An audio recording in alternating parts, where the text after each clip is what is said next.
ভুৰি ভুৰি নাচনি ওই পন্ডিতি নাচাৰু কপাল ভাঙি আজি নাই মোৰ পেটৰ ভাত যৌবনৰ নাই মিঠা মাত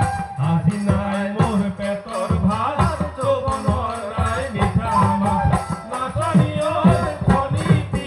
কেনেকৈ মই লগাই যাওঁ কেনেকৈ মই লগাই যাওঁ কেনেকৈ মই লগাই